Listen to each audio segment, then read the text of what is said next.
And we're back. So you'll notice I'm a little further along. If I was in the mood to make a longer one, I might add at least one more white line, but I think this is fine for our purposes here.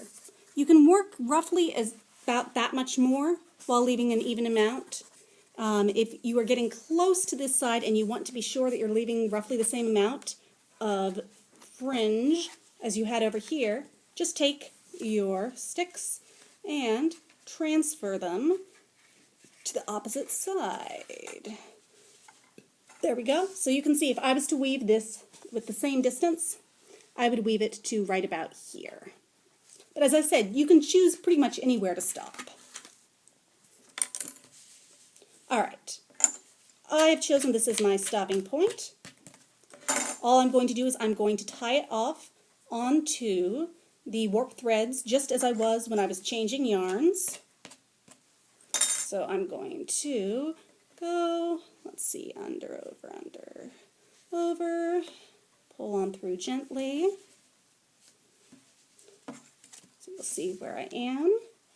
I'm just going to take my fork, gently make sure that that is in with the rest. I'm going to take my needle.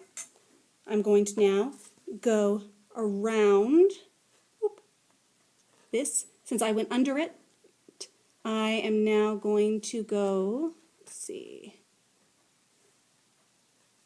same direction. Honestly, it doesn't really matter which way you go as long as you're tying a knot.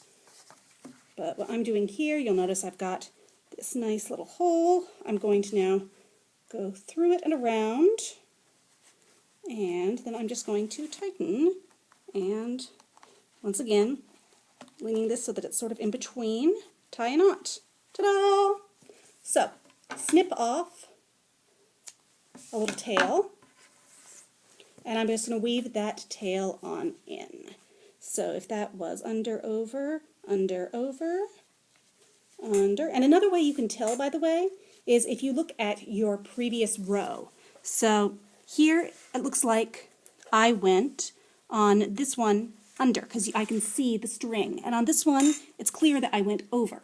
So I'm just doing the reverse when I weave in the tail, which is helping create our actual cloth. So here I'm going to go over, then under, and just weave it in a little bit.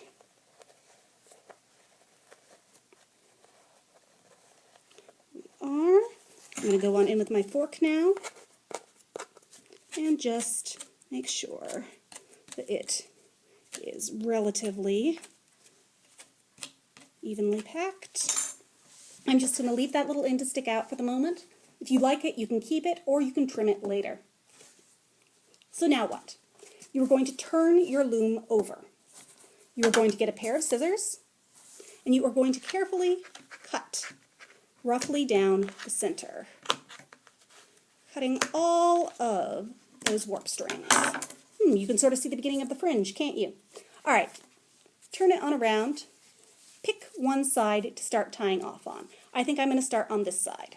So what I'm going to do is carefully, making sure that I don't lose any of this, just gently pull them out of their little notches on the cardboard. And if you ever reach a point where yours is like mine and it's starting to fall apart because you've used it so many times, you can always create yourself a new one. You can do it with a piece of cardboard that is any size or the same size, which I believe is 5 by 7 inches. You can have as many notches as you want. You can stick them as close or as far apart as you want.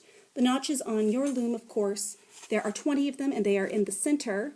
You want to make sure you have a little bit of something that isn't notched on the sides to help support it.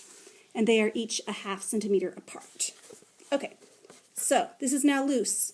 We've got to be careful. We don't want to do anything. What we are going to do is we are going to do the Damascus knot on this end. There are a couple of ways that you can potentially finish it off with the fringe.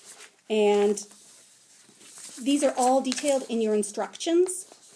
The simplest way is, of course, just taking 2 strings and tying a basic overhand knot where you create that loop, and then you just bring it on through, and you pull, and you have the knot right up there. So I think you can figure that one on out. I'm going to show you the Damascus fringe knot, where we do that, and then we do the overhand knot. So, what you're going to do, you're going to take this. You are going to start on your right-hand side. And this is going to be a little tricky to show. All right, you are going to take these, and this is the one that is furthest to the right. I'm going to take it, and I'm going to fold it over this. Then I'm going to bring it on up and through. And then, since this was the one that was furthest right, as I pull this nice and tight up to there, I'm going to lay that one straight up. And then I move onwards. I now have that same one I used and a new one. I'm going to take the one that is furthest to the right, sort of create almost a little person who is standing with their legs in a very odd position. There we go, they're doing ballet, see? And now that leg, in an amazing show of flexibility, is going to tuck around and through. Remember, this is the one that was furthest to the right, and we're going to gently but firmly tug on up, leaving that one there. And we move on, and we keep doing that all the way down. You do want to keep a sharp eye on your threads, or it's going to end up looking a little weird if you accidentally go the opposite direction. So remember, you want to go with the one that is furthest to the right, cross on over, lift that on up, pull it on through, and gently but firmly tug it in place, leaving that one there and moving on to the next. So I'm going to do that all the way across now. There are neater ways I will add to do this if you are working with an actual tapestry needle. And if you happen to have that, I'm happy to link in the comments to other tutorials that show you how to weave your ends in using a tapestry needle, where when you went along you were just leaving them to hang out. What you do with the tapestry needle is you're actually going down through the edge and sticking them in there. And it does yield a much more polished, neater product. But I thought it would make more sense to show you guys how to do this with objects that you probably already have around the household. Right and over through and up. Oh yay, we're down to our last strand. So we're just going to go right and over, through, up, tug. Alright, so you have now just done the first side of your Damascus edging. You'll notice it should look roughly like this. What you're going to do is you are going to flip this like this. And now you're going to do the exact same thing that you just did on this side, on the back side. And you are going to, once again, take your strands and you're going to move still from right to left. And I'm doing it pointing in the opposite direction so that it will be facing the right way for you. So I'll take these two. Okay, this is the one that is furthest to my right. I'm going to cross on over on it. Once again, we have our strange little ballet dancer. That leg is going to go on through, up, and gently pull, leaving the right one up. And then we're going to reach here. This is the one that's furthest to the right. And you'll notice I'm sweeping these gently over a little so that I don't get them mixed up. Right and through, and up. And you're just going to keep doing that exact same process. Right and over, on through the hole, pull straight up. And occasionally pushing down like that. I'm going to now turn this my way so I can do this a little bit more neatly. I will likely speed this portion up. All right, we're to our last strand, right and over through, up, gently pull. Okay, so it should look, now that you have that knotted, a bit like this on one side and a bit like this on the other side. What we're going to do, we're going to flip it back the way it was when we were initially. What I'm going to do now is I'm going to gently but carefully remove this from its notches on the cardboard. And the reason why I flipped it from being like this back down is because you'll notice these two sides on the Damascus Edge look a little bit different.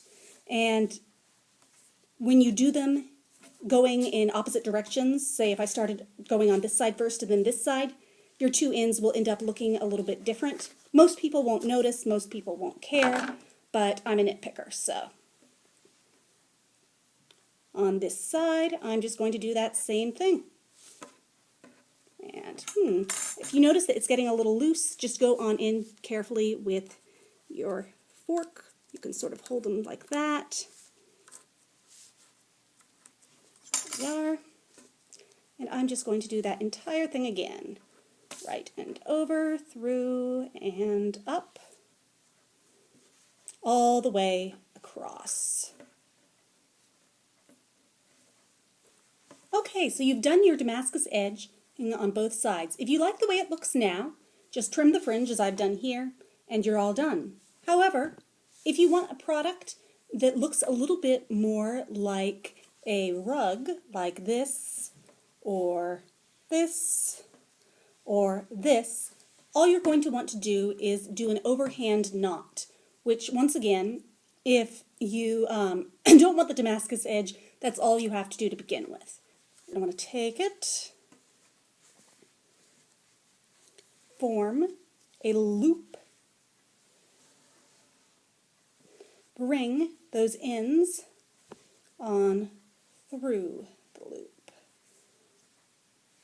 And as a general rule, this is one reason why you want to do this step before you trim the fringe if you intend on tying the knots, because you have to work a little bit harder to get it. Okay, there we are. And all I'm going to do is, now you can see it's there, I'm just going to pull this on in while it's still relatively loose so it's up against the edge. And then I'm just going to pull. And then you can see I've got one of those done.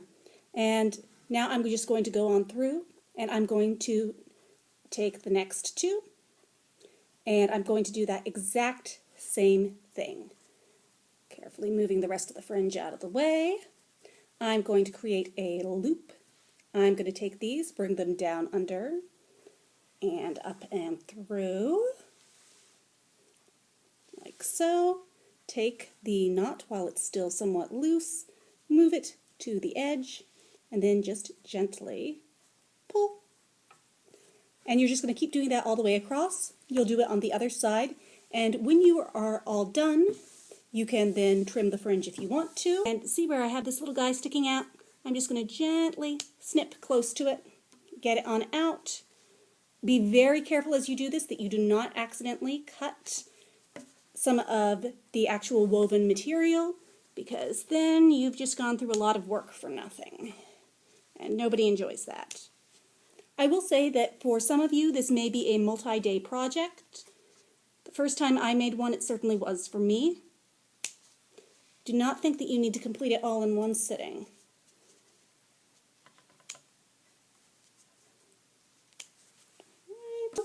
And you will have a finished product. Once again, the fringe can be as long or as short as you want. You can do your design differently. You do only have 2 colors of yarn in your bag, so if you want to do anything that is especially fancy, you are going to need to get yarn of your own. But overall, I think you guys are going to have a great time. If you run into any issues, have any questions, please ask for Miss Sarah at the youth desk. I would be happy to help. And if you like the way your project turns out, please show it to us. Tag us on Facebook or Instagram with your pictures. Bring it into the library. We'd love to see it. I hope you enjoyed this project, and I will see you online anyways next week. Bye.